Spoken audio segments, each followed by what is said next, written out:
But just wanted to tell you about a few incidents that happened to me recently.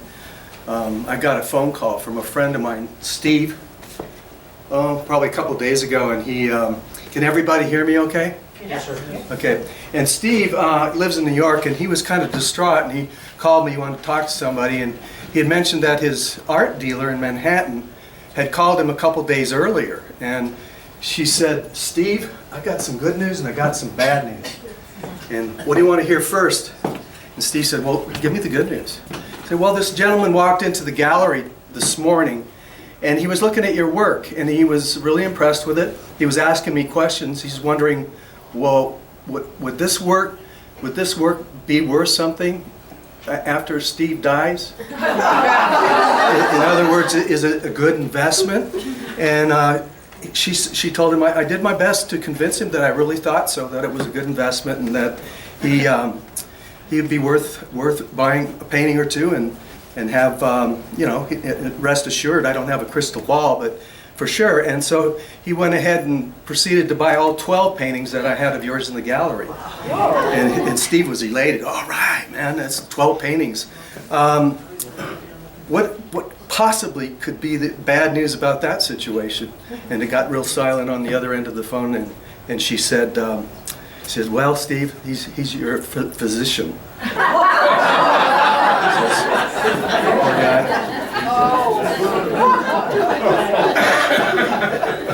As Carol said, I was born and raised in southern Colorado. I have been living in Santa Fe for about the last 31 years, off and on. I mean, most all on, but when I'm there. And I've been painting probably professionally for about 34 years. And I paint pastel oil. I'm shaking a little because I drank too much coffee. Never drink coffee, so bear with me. And I basically have made my living at painting pastels and mostly oil paintings and watercolors for the last 30 some years. And I, with the exception of a workshop now and again, I give those now and again. But I do have an interesting story. I was doing a workshop up in the Santa Fe area about 2 years ago, and I had students from all over, and I had one particular interesting guy that he got back to me about this story, and it was really interesting because he was out painting. I think it was on the second day. I went up to him, and he was standing in front of a grove of trees, and he had a great start going. I walked up, and he's from West Texas, and his name was Billy Bob, and Billy Bob was really doing well for a young man, quite well. And so I went up to him. I said, "Gosh, what a great start, Billy Bob." And he turns around and he says, "Yeah, I kind of like painting landscape. I kind of like it a lot, but to tell you the truth, Roger, my heart's in Western art, and I'd really like to become a Western artist and paint cowboys and horses and cows and stuff like that." And I said, "Well, yeah, that's a great intention. So, Billy Bob, if you want to do that, I can tell you where to go, where you're going to find the real deal, real cowboys, where they came from." So he says, "Well, where is that?" And I said, "Well, there's several places, but you go down to southern Chihuahua, Mexico, and you're going to find the vaqueros and working ranches, and you'll be able to come up with some fantastic material."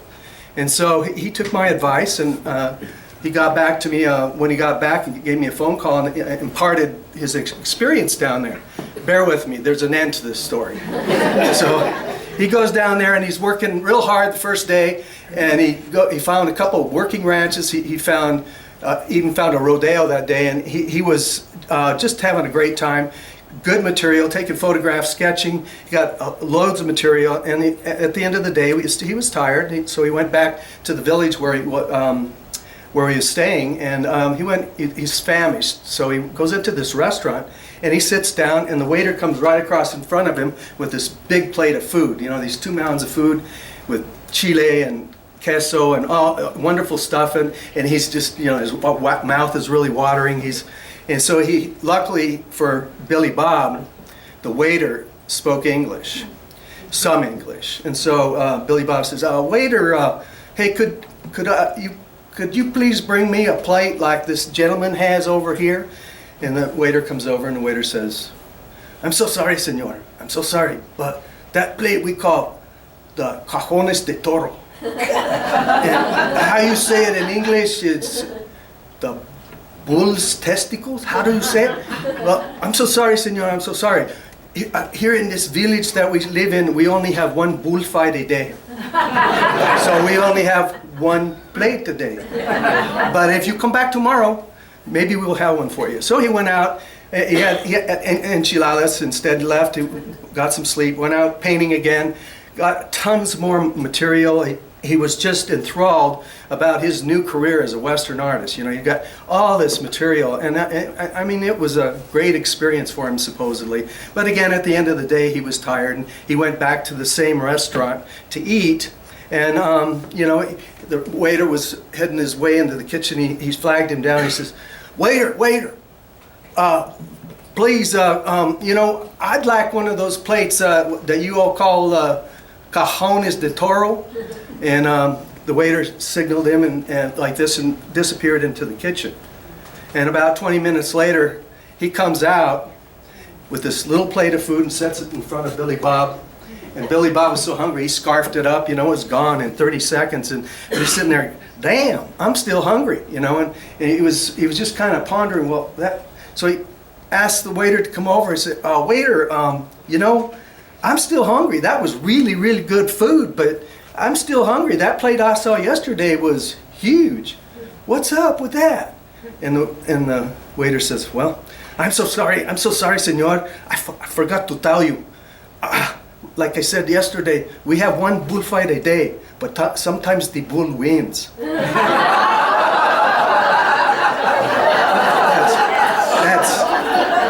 That's a painting story. It's like, in that same workshop, I remember the next day there was it wasn't a river like this, or this is a ditch. It was on two sides of the river, and these two women were painting, and one was finishing up her sketch, and she was looking for another place to start another one. She looked over on the other side of the river, and her friend was painting over there, and she calls out, "How do you get on the other side of the river?" And the girl turns around, "You are on the other side of the river." That's artists, right? So I'm going to quickly try to present something that I've never done before ever, and the purpose of doing it is kind of intention. We've all done workshops, and we go to workshops, and you get this usually a very similar presentation of material. And the whole intention of a workshop is to try to improve your painting. And there's many ways to do that. But this way, this particular presentation, it's very abstract, and I hope, and I apologize beforehand to all of you, some of this might be redundant to you, because I'm sure most of us are over 25 years old, so you've probably heard a lot of this. But redundance is redundance for a reason. It's just like a cliche. Sometimes you have to revisit it to really get the meaning of it. But are you all artists? Yes. Right? Paul, I'm going to ask you a question. Tell me in like 2 or 3 sentences or shorter, what are your intentions with your art? To make a living. But the main intention is to paint what I think I need to paint. Paint what you need to paint? How about you, ma'am? What's your name? Sharon. Sharon. Well, could you give me the same information? What are your intentions with your work? I want people to feel something of what I feel when I paint them. Which is? Landscapes, usually skies and sunsets. Okay. That's it? That's your main intention? Okay.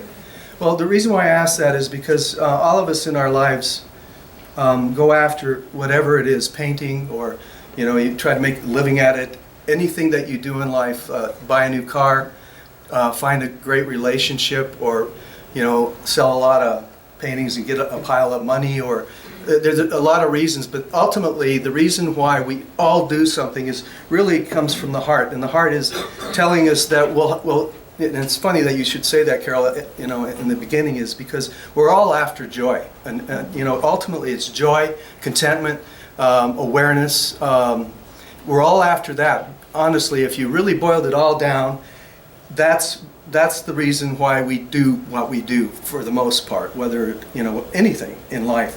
But anyway, I've been an avid student of metaphysics my whole life, my whole adult life. And I'm going to throw something at you that I hope I don't get too woo-woo, but I'm going to stick to modern science and cutting edge science. A few things that I present, because it is science, but it's connected to meta-science, which is basically meta-science is beyond the virtual, as Einstein used to put it. But everything in time, space, reality, like this podium looks like it's a podium, right? And it looks like wood, but in essence, this podium is energy. It's molecules vibrating at a very slow level, but it's still energy. Everything is energy. Your energy, everything in the multiverse is energy.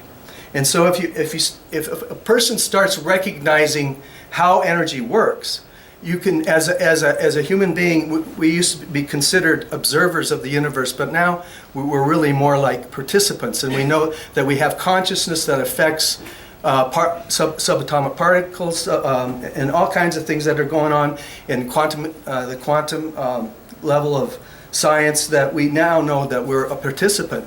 So whatever we think and participate ourselves in, we have a certain vibrational level that we function at. I wouldn't be here, and you couldn't see me unless we vibrated about the same frequency, similar frequency. Otherwise, we wouldn't be able to see each other. And so, what I'm getting at here is, oh, by the way, do you know why Van Gogh took up painting? Vincent? Why? He didn't have an ear for music. All right.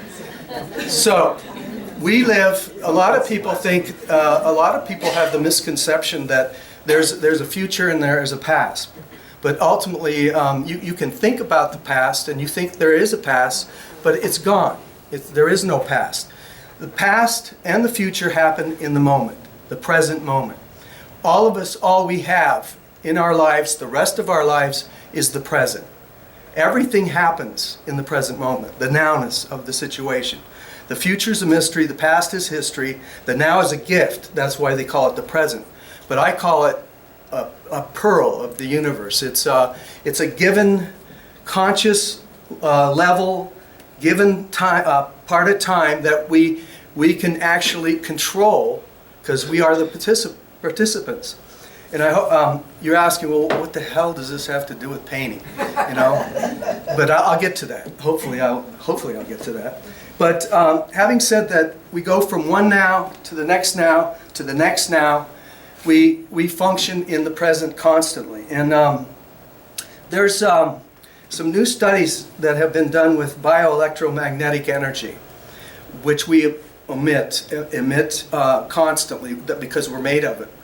Our whole universe is flying around everywhere.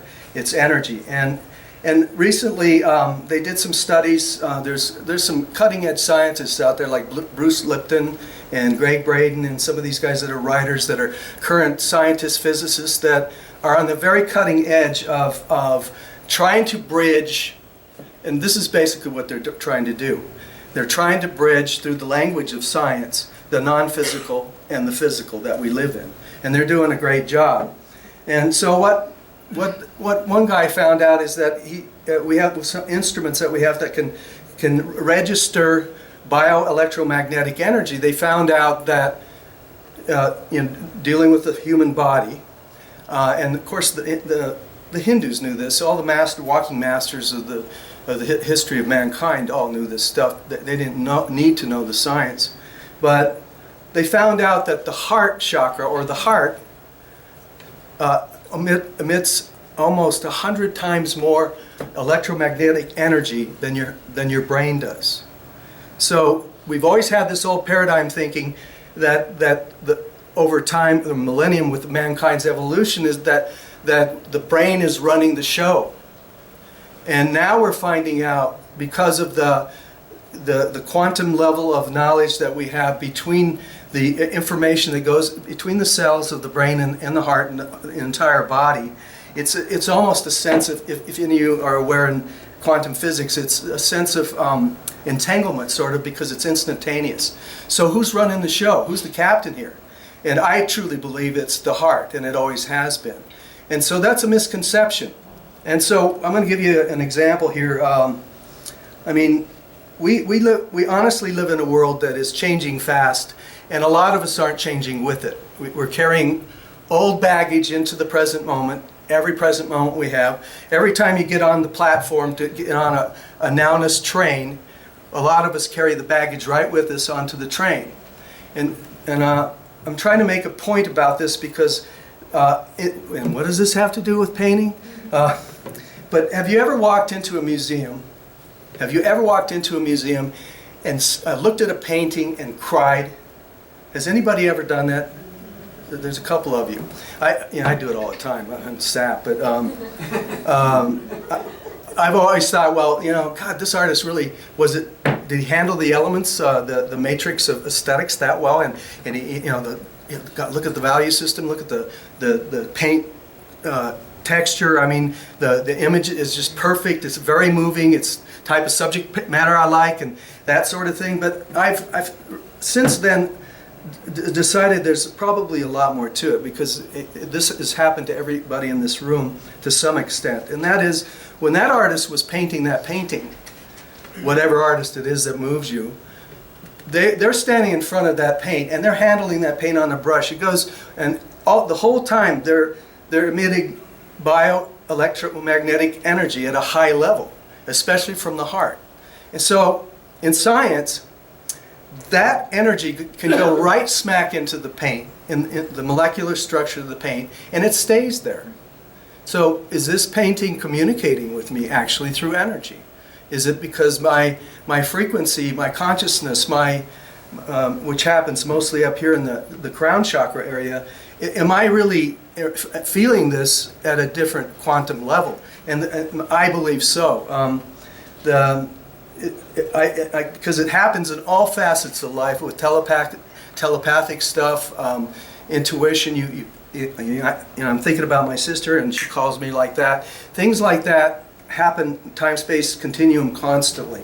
So, knowing that and observing that, all of us, I feel, need to get into the oncoming nowness of the future, and that is the future, knowing that we do live in a multi-dimensional existence.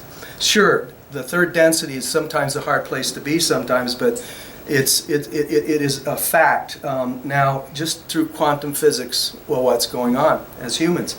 Has anybody ever heard of the substance ayahuasca? No one? Ayahuasca? Is that like phlogiston? Is it what? Like phlogiston? It's a tea. It's a tea that the hundreds of years ago the indigenous put these two plants together in the Amazonian basin, and they started using for healing but a lot of people drink it because they think it's a hallucinogen. It's kind of like peyote in a way, but not. Okay. It's extremely, it's a mystery, because they give it to their children and it heals all kinds of stuff. But they also drink it to put their minds and spirits in a multidimensional reality. And I had the fortune of being an ayahuasqueño, which is a tea drinker, for 2 years. And I drank the tea twice a month, and we would get together in sessions. And then a mestre, or a teacher, or a man of knowledge, of wisdom, would come in and run the sessions, and we would talk for 6 hours under the influence of the ayahuasca. It's quite amazing. It really is quite amazing. And I won't go into that, but the reason why I brought that up is because in that period of time, we used the words constantly to kind of develop the idea of the human consciousness. And those 3 words were feelings, emotions, and thoughts. And we determined through communication that feelings described how the being communicates with the higher self, or the inner being. the spiritual side of yourself through feelings. And you've all felt it. You know, the feeling on the back of your head, a gut feeling, a visceral, the intuition, inspiration. All of these words that describe this thing that pops into your head, you don't know where it came from. But if you really allow yourself to open up into more of a quantum consciousness, you'll realize that comes from your inner being, and that's one of the reasons why you guys paint, because painters generally are thinkers that are pursuing beauty, which beauty is one of the higher vibrating energies out there that you can have in your life. And so what I'm trying to say there is that feelings, thoughts, and emotions. Well, thoughts and emotions spin off all those things. And this is where I go back to the present moment. And that's all you have is the present moment.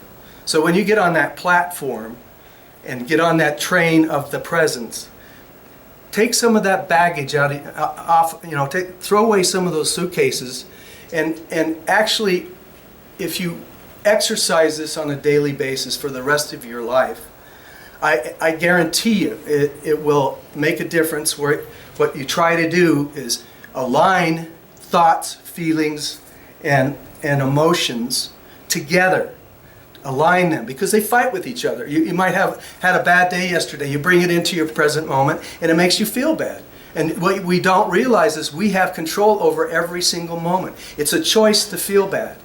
It is truly a choice to feel bad. And that kind of energy is contradictory to higher vibrational energy that you use when you paint. So what I'm trying to say here is that it's an exercise. I do it in meditation every day. I try to align the energy, these three facilities, I call it the sacred trinity, into the present moment. Try to raise the vibration, try to feel good, try to do the best you can. And so when you go out painting, and you're starting a painting, and you're standing there looking at whatever it is you're painting, we all have it happen to us. It's like maybe you're painting water and you say, water's hard. Or you'll say something inside yourself, subconsciously, these things go into your brain, and it affects the moment. Cleanse the moment. Cleanse it anytime you can, and you'll find your vibrational level will go up, and you'll do better paintings. Like do a little meditation before you start painting. In the studio or outside, wherever it is, do a little meditation or do a prayer, whatever works for you. Because these energies are real. If you walk around, even for the next 2 hours, watch how your mind tricks you. Watch your thoughts.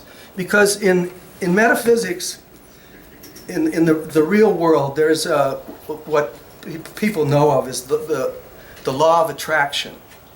And it's a universal law. When you walk up to a mirror, the universe acts like a mirror. When you walk up to a mirror and you're frowning, and you expect the mirror to smile back at you, it won't. You have to smile in the mirror in order to smile it back. And that's what happens when you have thoughts. Everybody's known somebody that feared they were going to get in a car accident, and then they did. They drew it to them. So if you think and feel, not just think, but you think and feel thoughts consistently enough, you're going to draw it to you, whether it's good or bad. So how does this apply to painting? In that you start believing, and truly believing, and getting rid of some of the old paradigm systems that people have carried with us forever, especially self-worthiness. I could go on and on and on about that stuff, but it's you'll be surprised at how, if you practice some of these things, and some of you I'm sure are already practicing it, but it will raise the whole quality of your life, and you will find more joy in the moment. And that's the purpose of living, is to experience more joy and love in the moment. So apply it to your art. I have a book that I would recommend everybody get, and you can get it on Amazon. And it was written, I think, in 1930. And I just looked yesterday, you can get a used one for $1. You can read it in 2 hours. And then as soon as you read it, I would keep a copy around and buy 2 copies for friends, especially if they're artists. The book is about a man's life it had a very, very strange life, but magnificent life. And it's a biography of this artist's life. His name was Charles Russell, and it was written by Glenn Clark is the author, and the title of the book is called The Man Who Tapped the Secrets of the Universe. Read that book, because it's about art, and it's a fabulous book. You should read it at least twice a year. It's amazing. So, any questions about that? My rant there? Who was the author? Glenn Clark. Just a little tiny book. Doesn't take long at all. I'm just going to go through a quick PowerPoint here. Keep in mind that the paintings don't hardly look anything like that. If you want to know what they look like, come look at the screen. But this is kind of bleeded out and a little dark there. But I put together some pastels that I've done over time here first, and then a few oils. If you have any questions, I'm just going to flip through these so I don't bore the hell out of you. So. Yeah.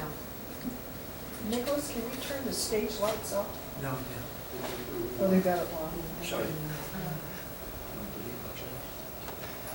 Actually, this painting here I did quite some time ago. It was the drawing was done on location. It was Atitlan in Guatemala, and then I finished it on paper, pastel. If you have any questions, let me know. These are all pastels. That was I think also in Guatemala. This was in a church in South America. Can you speak up a little bit, please? This was in a church in South America.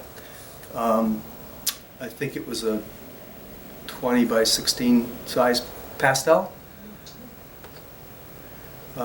This was from Spain. I found this file, and I was trying to find the real file because it's actually a horizontal painting. It's about 3 times that big, and I don't know what happened. I couldn't find it. But that's a pastel on paper. That's pastel. That's Heidi and I were in Italy this spring, and this is an Italian piece. We did a workshop there. This also pastel was something I did some years ago. I liked this woman. I had a long conversation with her. She was 102 years old. She was sitting in her door knitting, and she had some of the most amazing stories. She had lived through the Mexican Revolution, and it was just amazing talking to some of these people. This is an Italian pastel. That's Mayan. And this is where Billy Bob went, down near Copper Canyon. Anybody been to Copper Canyon before? No?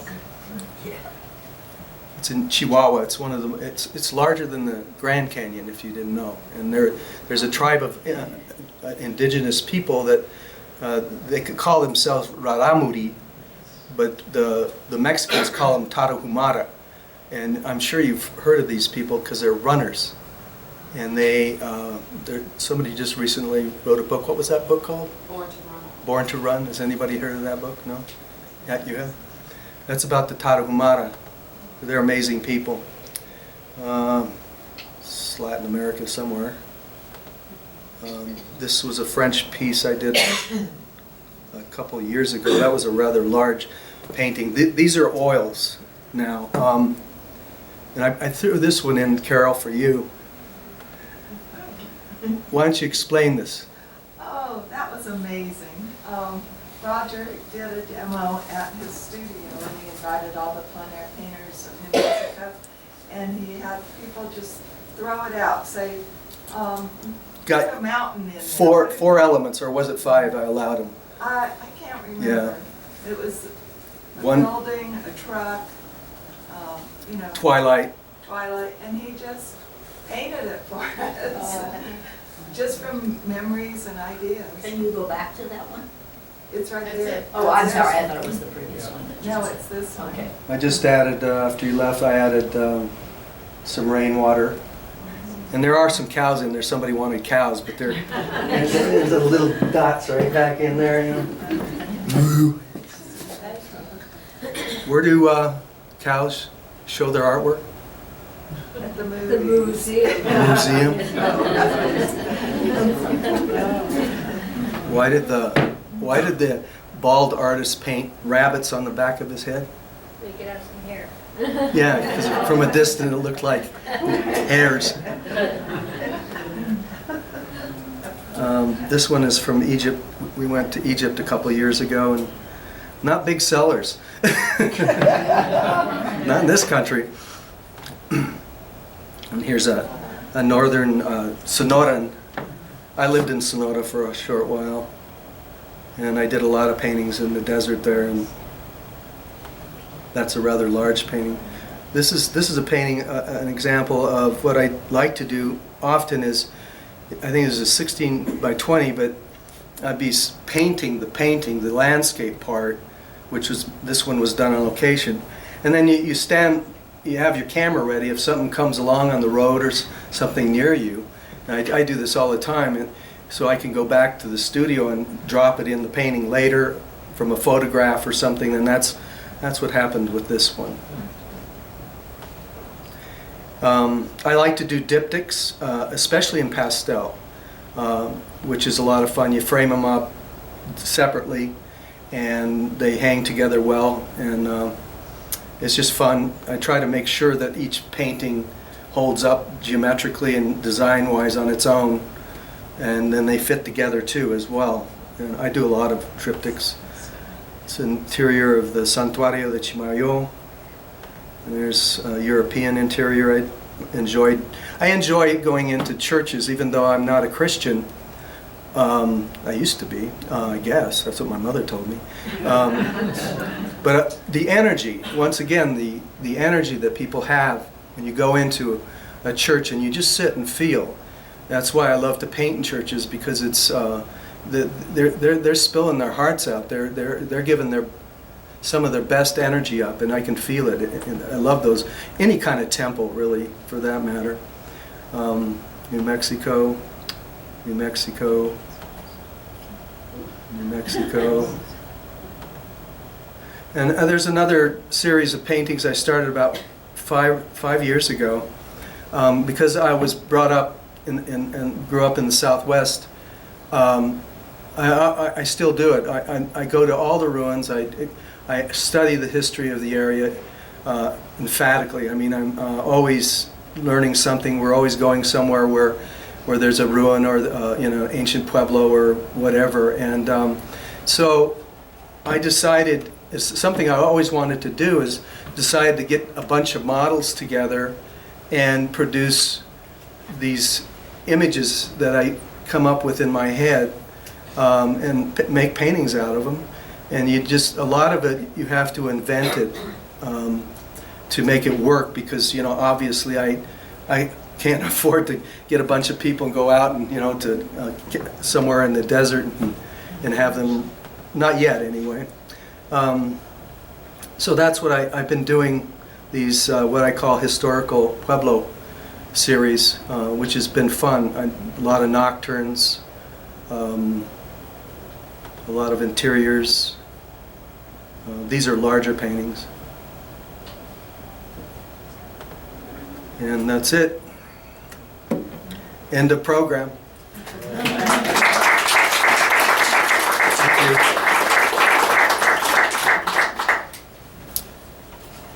Any questions? On this painting, Yes. did you hire 2 people and a horse to model for you? Only if you consider I was paid. This is my son wearing a wig. This horse is a friend of mine's. And this is Heidi. Yeah, it's, if like, for example, I think that painting was about this big. If the portraits are small enough, I can bend it.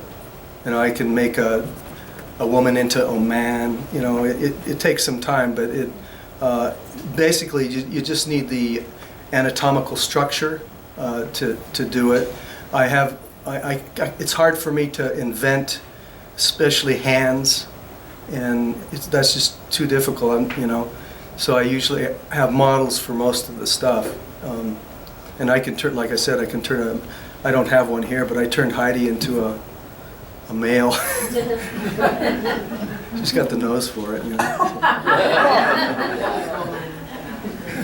Could you show us again that nocturne? Could you go back a couple? Yeah, which one? The nocturne.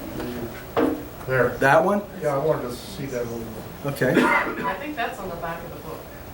I think this is a study to the one in the back of the book, Okay. but I'm not sure. Okay. I did a series of those. Yeah. Yeah, you know, how I do these is that, you know, you spend a lot of time outside, of course, in the full moon light, and you, it's better, you know, I've tried painting in the dark, even on a full moon, and it's, I don't think it's worth the effort compared to being able to sit there and observe. And observe the value relationships between the dark darks and the lightest lights, especially in winter. It's quite astounding how much light is flying around. And then what I do with the nocturnes usually is I will try to record that, but then I'll raise it a notch or two, a value or two, because if you don't, the painting gets too dark overall. So if you painted unless it's a winter scene, because there's snow really refracts light. But if it's something like this, you really do have to lighten it up, and people don't know. I mean, the observer, most of the people that buy these paintings, they don't have a clue whether the values are right or not. They just sense it, and you usually call it moon something, you know, and that works okay. Any other questions? Now, what percentage balance do you do plein air versus studio? Are you all studio, some plein air? Yeah, Where does that fit? all of the above. Yes. Yes. Because I have to make, I'm like Paul here, I have to make a living at it. I always have. So the commercial end of it is, in fact, I discussed this the other day when we were planning this show at the Sorrel Sky for the plein air painters of New Mexico. And I brought something up to them, which it was almost like they didn't understand it. And I said, because I set it up at the Sorrel Sky, I called them and asked them if they would do it again. But I had a conversation with the director about sales, because they want sales. They want to sell paintings. So I discussed it with the group that we were planning with this show with, and told them that, you know, don't, just because you're a plein air society doesn't mean that you don't want to sell your paintings. So oftentimes I'll tell people, I told, I forget her name, what is her name?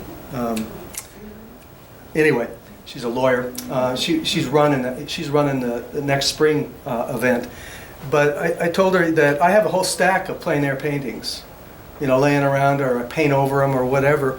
But I can tell you, I make my living off the studio paintings. I'm pretty good on location, but to me, they're still sketches. And so, and because I know the average art buyer out there, they don't know the difference. An artist does. And an artist can go up to a plein air painting and you know, cry, literally cry at its simplicity or its essence, you know, that you can get on location, the direct communication with nature and that sort of thing.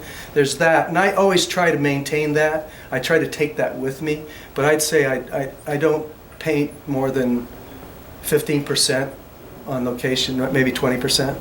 No, I used to paint more like 40%, but I found that I wasn't making as much money. So. You might have more time to polish it. Absolutely. Really finesse it. Absolutely. I mean, if you study the history of art, you go into for example, the d'Orsay Museum in Paris. You see all kinds of things, but I can guarantee you that if Monet, for example, painted all of those paintings on location, and some of them he did, but some of his, I think his best work was finished off in his house. I think that it was more controlled, and that certainly is true with all the other ones. I mean, Monet was probably the most active outside than anybody, but I think a combination between the two is just the best way to do. You cannot become a great landscape painter without painting outside. You just can't. You know, a lot of artists will go out, for example, if they want to do a sunset, cliche, right? You go out and do a sunset, and they do it from photos. And even if you bracket the photos, you photograph, different brackets of the values. It's not like going out and painting a little one quickly to get the values relationships. You cannot paint a studio sunset, or I can't, without painting the outside. You have to have it. So, Thank you. yeah, you're welcome. Yes, ma'am. I exclusively paint outside. I do everything plein air. I have a problem bringing that feeling into a studio.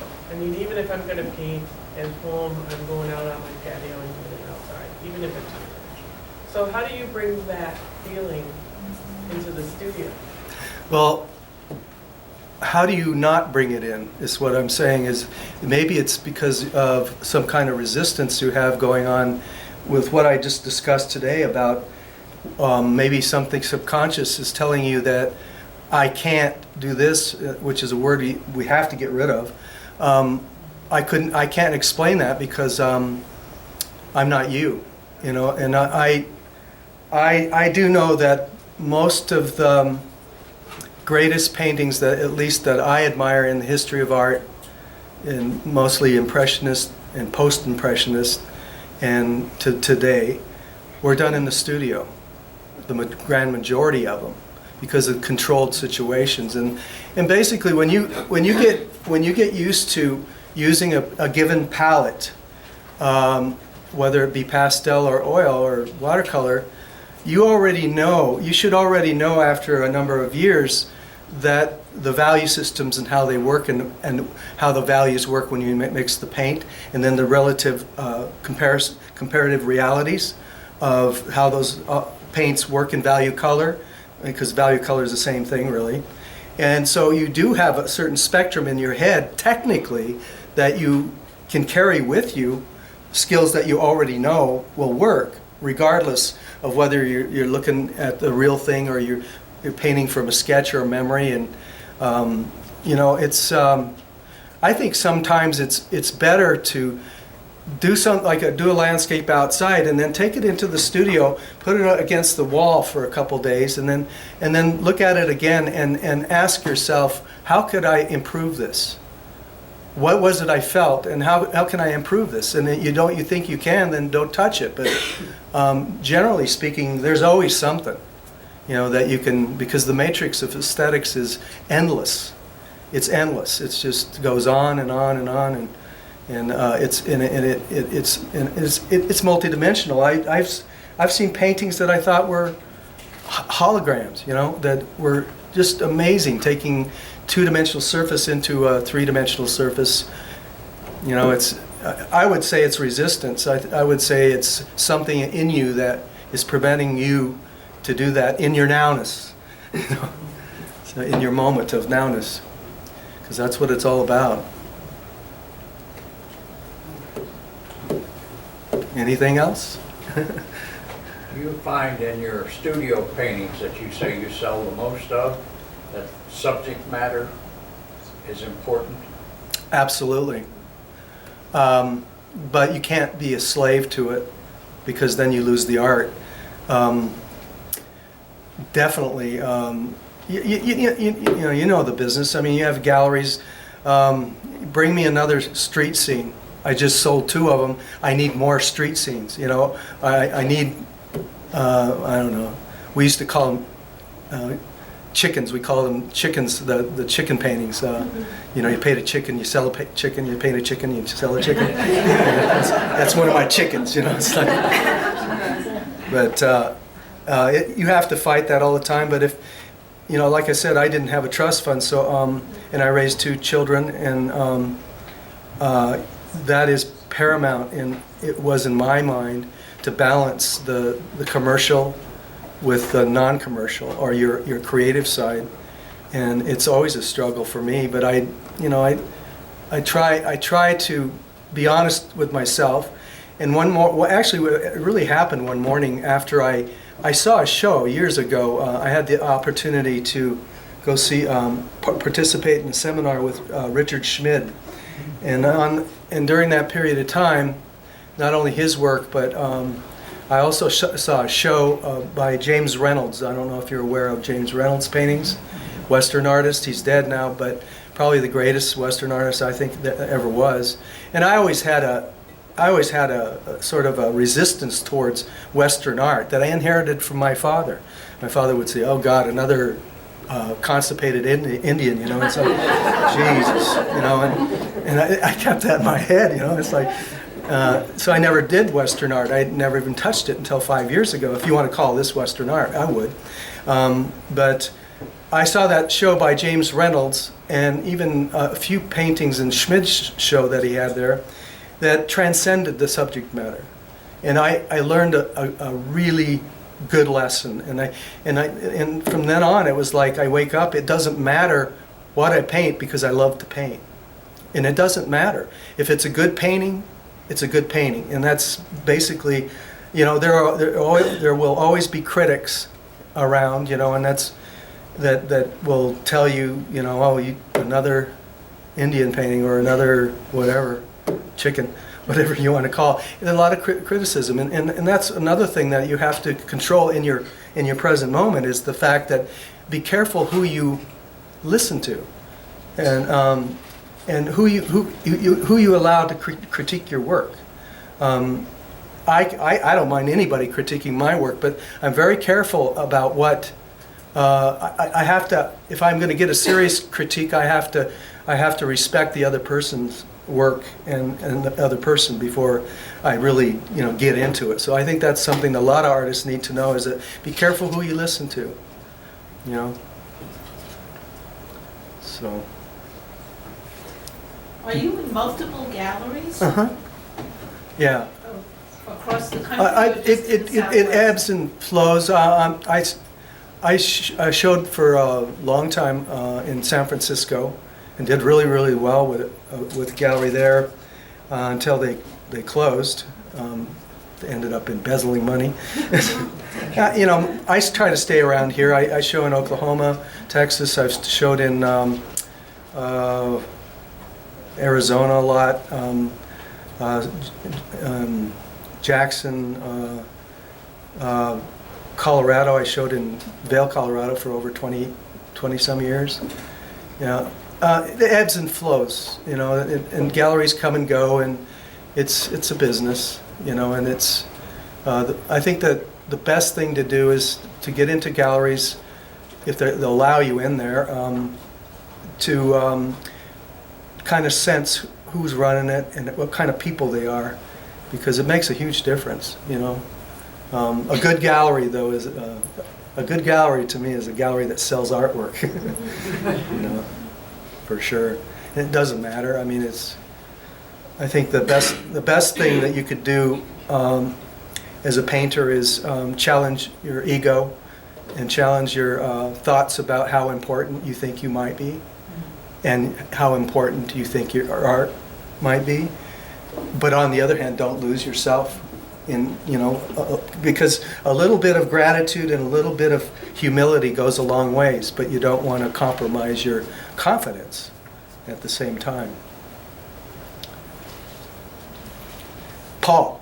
Do you keep paintings nowadays? You know, I used to be, reminds me of a story, but it's not a funny story though.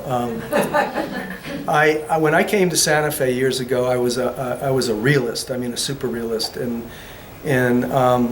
I had really admired the work of Clark Hewlings. This was like 34 years ago, 32 years ago, something like that. And so I befriended Clark Hewlings, and he sort of took me under his wing, and we kind of did a trade. His daughter Elizabeth wanted to learn how to play the guitar. I play the guitar. Used to play it professionally years ago when I was young. So I was trading lessons for lessons. So I got to study with Clark, and one of the things that he taught me was to not follow, get involved in his type of painting. And another thing he taught me, he says, because he painted this is a great example. He has a great book out if you want to see it, but he did this beautiful painting, a portrait of his daughter Elizabeth when she was about 18, 20 years old. A beautiful woman with a Spanish shawl on, and that's what it was called, Spanish shawl. And she wanted it, but he went and sold it. And she was pissed at him for years. And so he told me, he says, keep your best paintings for your children. So I'm working on that. The trouble is, I don't know which ones are the best ones. Ask your kids which ones they want. Exactly, which ones do you want? Exactly. But yeah, I have a pretty good collection for them. Anything else? Yes, ma'am. I was hoping to win one of your books, but I didn't. Uh-huh. So how do I purchase one? You can go on Amazon. Oh, Amazon. Yeah. That, or you can just go to his website and just send him an email. Send me an email, yeah. That's probably easier and faster. Okay. That reminds me, I send out about 10 emails a year, maybe 12, of events that are not just my own events, but events in Santa Fe, art events.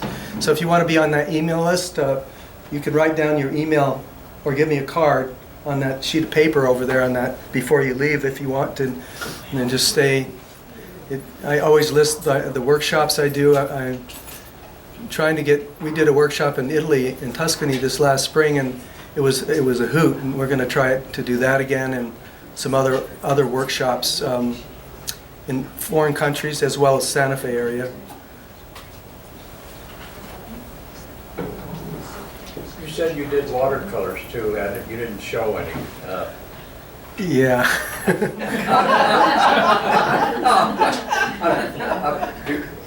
Is that just a peripheral for you, or what? Yeah. I actually started doing watercolors. I have done, thousands of watercolors because that's how I started. And that's all I painted. I remember I took off one time on a trip with my first wife when I was, I don't know, in my late 20s, I remember, and I packed a whole deal of watercolors, I think, and I was gone for over a year, almost 14 months, painting throughout Peru and, all over the place, Colombia, Ecuador, and I came back with, I think, something like 400 watercolors from that trip, all done on location. And I basically had stopped doing them mainly because I find that people don't appreciate them and they're hard to sell and it's expensive to frame them, just like a pastel. So I have a hard time selling watercolors. And that's probably most of it, so. Well, it's very hard to get in a gallery of your watercolors. Exactly. It is. They'll tell you, I don't like glass and this sort of thing, but essentially, I have galleries that take pastels. In fact, they want more pastels, because I can't do more than like 8 to 10 pastels a year because my hands swell up, and I wear gloves, but I've developed an allergy to them, and so I don't do many of them now, but I make myself do them because I think they're amazing. It's amazing media. I just love it. I love to look at pastels, It's but that's why I don't have any in here, because I don't have any recent examples. So, yes, ma'am. How many hours a day do you paint in your studio generally? Too many. She's asking me, not you. Like how many paintings have you accomplished, let's say, in? I've slowed way down. Way down. I used to paint 60 to 70 hours a week. I was set up to where especially when my kids were little, I would set up, I had a system where I could paint at night too, and the light was almost balanced. Now I don't paint ever at night. I just paint with natural light in my studio, and I bet now I'm down to more like 6 to 7 hours a day, maybe 5 to 6 days a week, and then I'll take off a week or whatever. But the thing that I've learned though, and I'm slow, you know. It takes me, I don't know whether it was my, all the drugs I did in high school or whatever, but I'm a slow learner, and it took me 35 years to learn that, you just don't crank it out. You do. When I went to a workshop it was a presentation a long time ago in Taos, and the woman that presented the presentation, her name was Ia, and she was Fechen's daughter, Fechen Nicholas. And Fechen, she spent most of the time of the presentation not talking about so much his life, but talking about how he executed artwork. And it was amazing to me because I love Fechen's work. And you would think, looking at a regular Fechen, that he did it in 4 hours. That's what it looks like. But that is not the truth. The truth is that he would take up to 6 months sometimes working on a painting here and there. And they sat around forever before he let them go. And now I'm finding out, because of the consciousness and what I was talking about before, that every day of your life that you live, you learn something new, and sometimes you don't see the things that you need to see at the current nowness that you live in. And so I found that if I have a painting around and I study it, there's always something I'll take out. Mostly take out and not put in. But I always alter stuff, whether it's an edge somewhere where you want it softer. Your paintings can always get better. And there's no such thing in my world as overworking, painting at this point, because if anything, I've always underworked a painting ever since I took the advice of Clark Hewlings to not paint like Clark Hewlings, and I stopped being a realist and started looking at edges and looking at some of the other elements that are in paintings that it's like for example, I have this method I have I've done in workshops where I remember I was painting a market scene from a slide, which is market scenes, to make them work are very difficult to manipulate the intricacy and the color. So I came up with this the 100 tomato theory. That's what I call it, the 100 tomato theory, where you paint 1 or 2 tomatoes in a bin of tomatoes, and you just leave the impression. And sometimes you don't even have to. Sometimes you even have to define another tomato, because the way optics work, and this is, I think it's some of the best paintings I've seen. The artist does that. He plays with the optics and makes your mind think you're seeing more tomatoes where there's no tomatoes there. So I don't know if that answered your question or not. What was your question? You were given the impression of the tomato. Yeah. So, but like I said though, to answer your question about production of paintings, I'm trying to get to where what I'll do with, say in a period of a day, after I meditate, and I meditate every day at least 3 times. I really try to practice this stuff that I tried to impart. I really tried to practice it. And I found that what I like to do is, I have a group of artists, and it always changed from year to year. And most of them are post-impressionists, all of them are dead. People like Antonio Mancini, Joaquin Sorolla, of course John Singer Sargent, all these guys. And there's some modern ones that I really love that are still alive and painting well. And what I'll do is I'll get one of their books or get some of their images somehow, And I'll start a day and I'll look at somebody else's, a master's work. And that's why I love going to art museums so much. Where she's kind of bored with me. She's like, how long are you going to stand and look at that painting? You know, it's like, but go and look at great paintings that you love, that really get you here in the heart, and study them. I'm not saying you want to paint like them, but there's secrets there that they have, or techniques that don't come to you just like that. So I try to look at something like the other day I was looking at a Sargent painting of this priest, and he was sitting there doing something on his desk. It's a genius level painting, and I just stood there and tried to take in the moment, that nowness of Sargent. What was it? And then just let it go, and then go paint. But everything influences you at some level. And so I try to do that every day that I paint, is to look at some magnificent masterpiece and take it in. It's like eating, it's like painting to me is like, if you're, for example, you can go to a banquet and see all this beautiful food, right? Magnificent. And how you can, meld with it or have union with it is you can go and eat it, right? Beautiful food, wonderful, it's part of life. Say if you see, you're a man, you see a beautiful woman, you could go and have sex with her, and that's a union. That's for me, painting and my world is a way of doing that, is taking the earth sky existence and bringing it inside of me.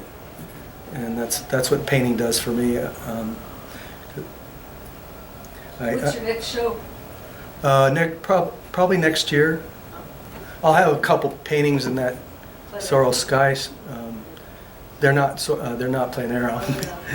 They told me I didn't have to because I juried the show, and so I didn't have to do it plein air. I have an attitude about that anyway, because I juried this last show, and it was interesting because the people are supposed to submit paintings to the show, and I didn't make the rules, but they're supposed to submit paintings to the show that are done 80% on location, right? At least that's what I was told. And there's very few of them in that group of over 100, and I can't remember how many were there, 300 paintings or something like that I looked at. And I was taking note of that, so I'll probably have a one-man show next year, and I'll have a show in Oklahoma in spring, a group show, and then I always have a one-man show in Santa Fe every year. That usually is a majority of my income. At Sorrel Sky or? No, at Joe Wade Fine Art. Oh, Joe. Yeah, I've been there they're like family. I've been there for 30 years. We have a good relationship, and they sell a lot of art. Can you tell us how to sign up for your website or? Yeah, just write your write your email on that paper, or give me a card or something, and I'll put you on the email list. And my website you can go to, it's there. And I try to keep it up. Yes, ma'am. Where do you show in Oklahoma? It's the Grapevine Gallery Where? in Oklahoma City. Oh, Oklahoma. my friend's from Oklahoma. She wants to. Oh, yeah, Grapevine Gallery. Thank you.